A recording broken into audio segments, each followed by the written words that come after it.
Samsung ရဲ့ M series ကနေပြီးတော့အသစ်ထွက်ရှိလာတဲ့ Galaxy M12 ကို unbox လုပ်ပြီးအတူတူကြည့်လိုက်အောင်ပါ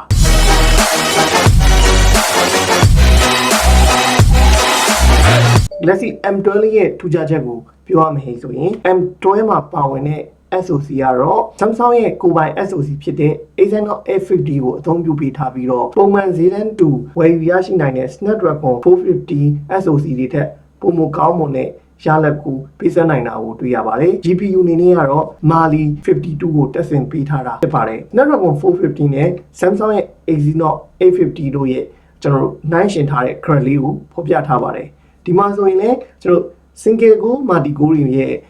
process ပိုင်းမှာနည်းငယ်မတိတာတော့လေကျွန်တော်တို့ gaming ဘိုင်းမှာ Snapdragon 850ကပုံမကောင်းဝင်ပြီးတော့8 nanometer architecture နဲ့တိစောက်ထားတာဖြစ်တဲ့အတွက်ကတော့ power စားသုံးမှုတက်တာတဲ့အတွက် battery ကိုကြာအသုံးပြုနိုင်မှာဖြစ်ပါတယ် screen size အနေနဲ့ကတော့ M12 မှာ 6.5 inch PLS နည်းပညာအသုံးပြုထားတဲ့ LCD ကိုအသုံးပြုပေးထားပြီးတော့90 Hz refresh rate ပါဝင်တာဟာရခင်ဝယ်ယူရရှိနိုင်တဲ့ A ထွက်တဲ့ပုံမကောင်းမွန်တဲ့အချက်တစ်ခုဖြစ်ပါတယ် RAM 464 version အနေနဲ့လောလောဆယ်ဝယ်ယူနိုင်မှာဖြစ်ပါတယ်ကင်မရာအပြင်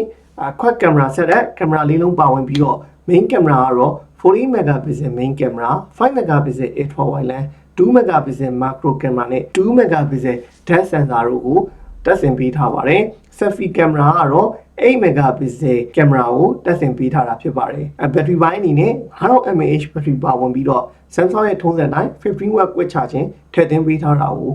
တွေ့ရမှာဖြစ်ပါတယ်Samsung phone တွေရဲ့ကျွန်တော်တို့ထုံးစံတိုင်း Google service တွေအားလုံးကို included တစ်ခါတည်းထပ်မံထည့်သွင်းစရာမလိုတော့ပဲအသုံးပြုနိုင်မှာဖြစ်တယ်လို့ One UI 3.1 ကိုလည်း M12 မှာတစ်ခါတည်းအသုံးပြုနိုင်မှာဖြစ်ပါတယ်အရာအနေနဲ့ကတော့ black blue green ဆိုပြီးတော့3ရောင်ထွက်ရှိပါတယ်ကျွန်တော်တို့ design ပုံစံအနေထားအရ A12 နဲ့တူညီများတော့လဲ back cover အနေထားကတော့ texture design ပြောင်းလဲသွားတာကိုတော့မိုက်လားကျွန်တော်တို့ unbox ပြီးတော့အတူတူကြည့်လိုက်အောင်ပါ Galaxy M12 ဒါကတော့အစင်းရောင်လေးပါ64 GB နဲ့လာတာပါတခါတည်းမိရတာကျွန်တော်လောဆယ် Samsung မြန်မာအတွင်းတာကတော့ Made in Vietnam ပါเนาะစက်ရုံက Made in Vietnam အလုံးလေးပါ Samsung မြန်မာ official ကတွင်းလာတဲ့အလုံးပါ unbox လုပ်လိုက်အောင်ပါ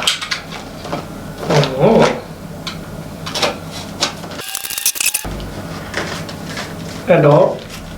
ဒီထဲမှာကျွန်တော်ထုံးတဲ့အတိုင်းဒီထဲမှာပါတာကတော့ဟာလားကျွန်တော်တို့ဂိုင်ရဲ့ user ဂိုင်ရဲ့ warranty ကရဲ့ပါပါမယ်ပြီးရင်ဒီ IMEI label အိုးဒါ green ဆိုတာကသူကမိုးမြသေး green ပေါ့နော် texture design နေတာ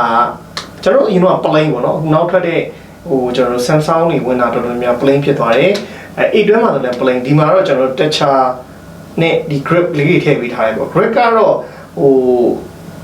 ဒီမှာအချိုင်ပါတာပေါ့ grip ပုံစံ design ဖြစ်အောင်ပဲသူကထွင်းပြထားတာသူရဲ့ texture design တွေပါဒီမှာကျွန်တော် grip လေးတွေပါတယ်လို့ထင်ရပါတယ်ဒါ green ကြည်ပြရအောင်ပေါ့နော် green တာပြောတာနော်ကြည်ရစိမ့်ပြရအောင်ပြောလို့ရပါတယ်ဒီအရောင်လေးရနော်ဒါကျွန်တော်တို့90 mAh battery ထူတာလည်းနည်းနည်းလေးထူတယ်လို့ခံစားရတယ်ပေါ့ကတိုက်စီပေါ့ဖြစ်သွားပြီပေါ့နော်ကျွန်တော်တို့fingerprint ကတော့ side mount fingerprint ပါဝင်ပါတယ် fingerprint ပါပါတယ်ပုံစံတိုင်းကလုံးဝ A12 နဲ့ပုံစံအတူတူပါပဲထုံးစံတိုင်း2,900ပဲ plastic body plastic frame လေးရမှာဖြစ်ပါတယ် battery ကတော့90 mAh ပါအဲ့တော့အခုကုမ္ပဏီတွေကလားကျွန်တော်တို့နှစ်ချက်မပါလာတော့ပါဘူး15 watt quick charging တစ်ခါလေးပါပါမယ်အဲ့တော့ကျွန်တော်ဒီမဲ့ကျွန်တော်တို့15 watt quick charging ပါပါမယ်ပြီးရင်သူရဲ့ Type C ပါပါမယ်အဲ့တော့တခါလေးကျွန်တော်တို့လောလောဆယ်ဗမာပြည်မှာ Samsung M12 ဗမာ Samsung ကုမ္ပဏီကတွန်းနေဟာဝင်ပါမယ်ပစ္စည်းကတော့ဒါပဲဖြစ်ပါတယ် M12 ဝင်မဟိဆိုရင်ကျွန်တော်တို့ဖုန်းပါမယ် charging နဲ့အာသင်ဂျိုးcharging ဂျိုးနဲ့အာသင်ကောင်းပဲပါမှာဖြစ်ပါတယ်ဒါ M12 ဝင်ပါမယ်ဟာပါဒီမဲ့ကျွန်တော်တို့ SIM tray ပင်လေးတော့ပါပါတယ်เนาะ SIM ပင်ပေါ့ SIM injector လေးပါပါမယ်တော့ပါရတာအကုန်ပါအဲ့တော့ SIM injector နဲ့တစ်ချက်ကြည့်အောင်ကျွန်တော်တို့ SIM card က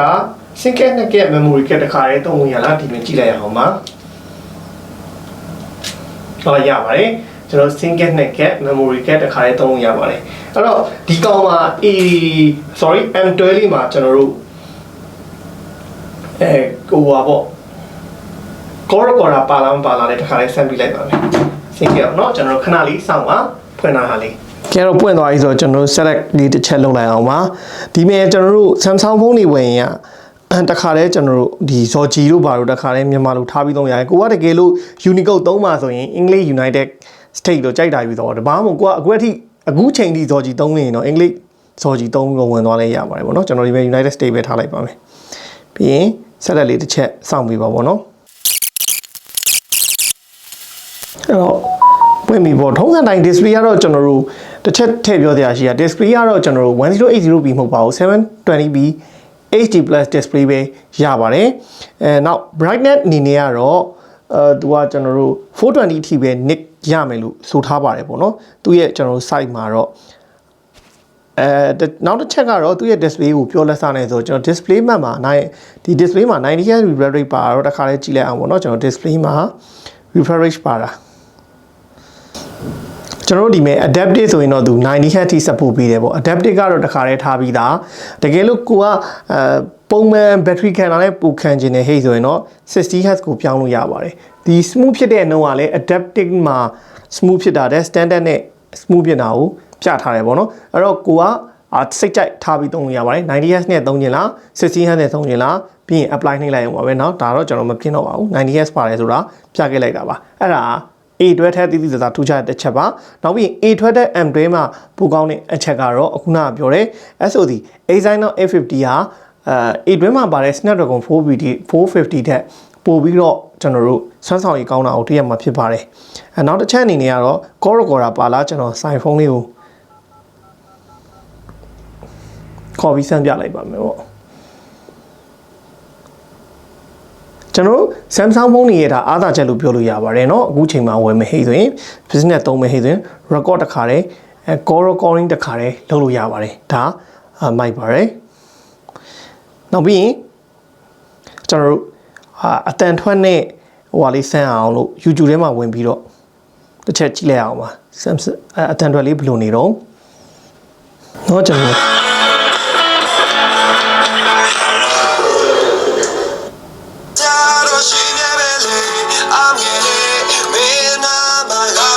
အတန်က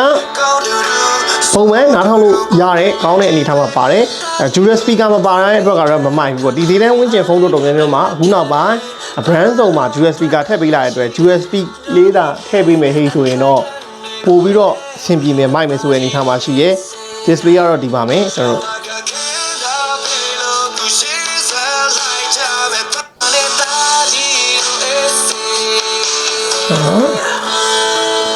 brightness ကအမြင့်ဆုံးမထားသေးဘူးเนาะဒါတော့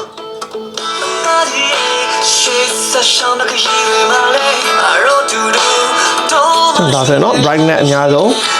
display ကတော့ကျွန်တော်တို့1080p ထိကြည့်လို့ရပါတယ်သူ 720p သာပြောတာကြည့်လိုက်အောင်ဟောအဲ့တော့ဒါပါပဲအဲ့တော့ကျွန်တော်တို့ဒီအခုဆိုရင်တော့ဒီအတန်တွက်ကောပုံမှန်အားလုံးမြင်တဲ့အတိုင်းပဲပေါ့เนาะနောက်တစ်ချက်အနေနဲ့ကျွန်တော်တို့ဆန်းနေကြ display test လုပ်တဲ့ video လေးကိုလည်းဖွင့်ပြလိုက်ပါအောင်မယ် nick ကတော့မစိုးဘူးဗျဒါတော့ဒါ Samsung ကတော့သူ့ရဲ့ display တွေကတော့ဘယ်လိုပဲဖြစ်ဖြစ်ဟိုကြည့်ကောင်းနေတယ်ဆိုတဲ့မှာကျွန်တော်တို့ပါပါတယ်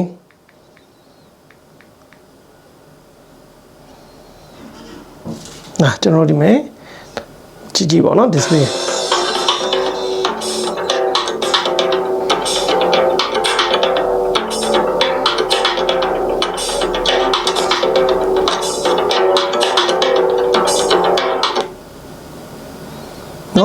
အဲ့တော့ display ကတော့မဆိုးပါဘူးမလို့ပဲပြော AMOLED မဖြစ်တာလည်းမိုက်ပါတယ်ကြည့်ရတယ်အယောင်ဆိုပါတယ်ကောင်းပါတယ်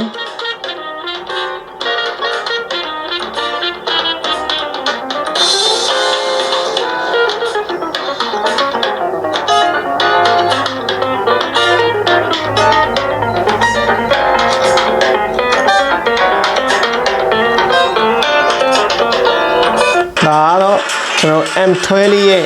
ရုပ်ထွက်နဲ့အတန်ထွက်ပါအတန်ထွက်ကတော့ကျေတဲ့ထဲမှာတော့ပါပါတယ်เนาะကျွန်တော်တို့ကဲ base တန်ကတော့နည်းလေးထုံလေးပေါ့เนาะဒါတော့dual speaker stereo speaker တွေပါလာရင်တော့ကောင်းတာပေါ့ဒါပေမဲ့ Samsung ကတော့ Samsung ပဲမပါသေးဘူးပြီးရင် camera အဲ့တော့ကျွန်တော်တို့ကင်မရာကတော့ကင်မရာ၄လုံးပါတယ်ဒီပုံမှန်တိုင်းဆိုရင်တော့ကျွန်တော်တို့သူ့ရဲ့48 megapixel က wide lens ဒီကောင်ပေါ့နော်ကျွန်တော်တို့ultra wide ရိုက်ချင်တဲ့ဟိဆိုတော့ဒီမဲ့တစ်ပင်လေး3ပင်ထားလိုက်ရင်ဒါ ultra wide ရိုက်တာပေါ့ ultra wide ဒါ5 megapixel နဲ့ရိုက်တာပေါ့နော် ultra wide ဆိုတာကျွန်တော်တို့မြင်ကွင်းပုံစံဒါကျွန်တော်တို့ပုံမှန် ultra wide ရိုက်တာပေါ့နော်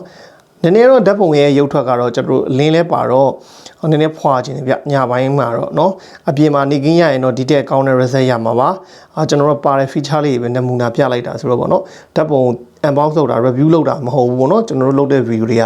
ဖုန်းမှာပါတယ်ပဲပြတယ်ဆိုတော့ဒီကောင်ကကျွန်တော်တို့ပုံမှန်သူ့ရဲ့ lens နဲ့ရိုက်ထားတဲ့ဟာဒီကောင်တော့ကျွန်တော် ultra wide နဲ့ရိုက်ထားတာဗောနော်ဒါ ultra wide 5 megapixel နဲ့ဒါပုံမှန်ကျွန်တော်12 megapixel ရိုက်တာပေါ့တကယ်လို့ကိုက48 megapixel ရရင်เนาะဒီမဲ့ 3:4 ဆိုတဲ့နေမှာတစ်ချက်နေလားဒီမဲ့ကျွန်တော်48 megapixel ကိုရေးရပါမယ် 3:4 48 megapixel ကျွန်တော်48 megapixel နဲ့တပုံလောက်ရိုက်ကြည့်အောင်ပါ48 megapixel နဲ့ကဲကားလေးကိုရိုက်လိုက်အောင်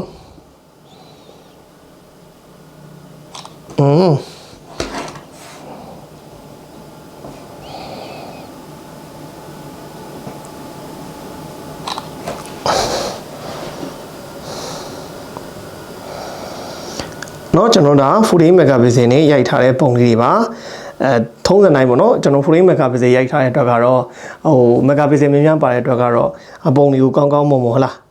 စွန်းဆွဲကြည့်တာဖျက်ကြည့်တာတော့ဒါတွေအားလုံးလုပ်လို့ရပါတယ်အခုကတော့3သိန်းဝန်းကျင်ဖုန်းတွေအားလုံးဒီပါမှာ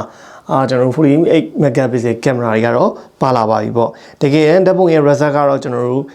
အပြင်ထွက်ရိုက်မှပို့ပြီးတော့တိကျတဲ့ဟာရမှာပေါ့နော်ကဲဟုတ်ပြီနောက်ထပ်ကျွန်တော်တို့ selfie ကင်မရာလေးကြည့်လိုက်အောင်ပါဒါတော့ကျွန်တော်တို့8 megapixel selfie camera ဖြစ်ပါတယ်။သူက selfie ကိုမှ UO selfie ကို wide selfie ကိုပါပါတယ်ပေါ့နော်။8 megapixel selfie ကလည်းမဲ့ auto လှပဲเนาะ Samsung ကတခါလဲကျွန်တော်တို့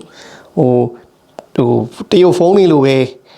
သူ့ရဲ့ software နဲ့တခါလဲကျွန်တော်တို့မျက်နှာကြီးကိုတခါလဲချောပေးလိုက်ပါတယ်ပေါ့နော်။ဒါဆိုရင်ဒါ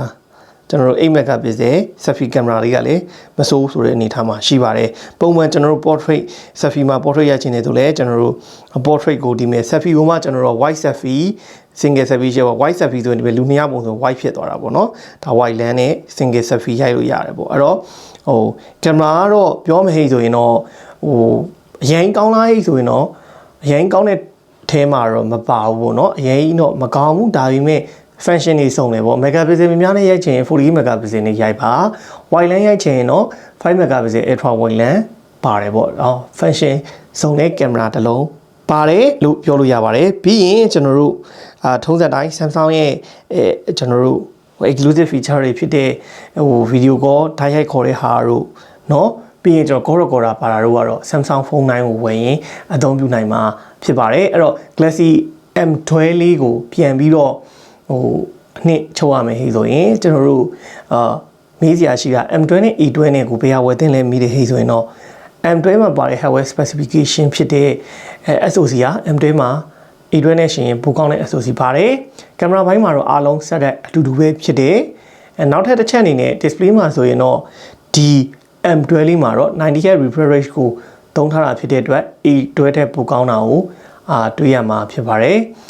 ကျန်တဲ့ကျွန်တော် business ပိုင်းသုံးမှာတော့ A12 ပဲဝယ် M12 ပဲဝယ် Corocon နေပါတာ video call တွေခေါ်လို့ရတာအတူတူပဲဖြစ်ပါတယ်အဲ့တော့ Samsung fan တွေအနေနဲ့ကတော့ A12 ယူမလား M12 ယူမလားဒီလောက်ဆိုရင်တော့ရွေးချယ်တတ်ပြီလို့အားလုံးထင်ပါတယ်အားလုံးဒီကောင်းကျန်းမာအောင်နေကြပါ stay safe stay strong ပါ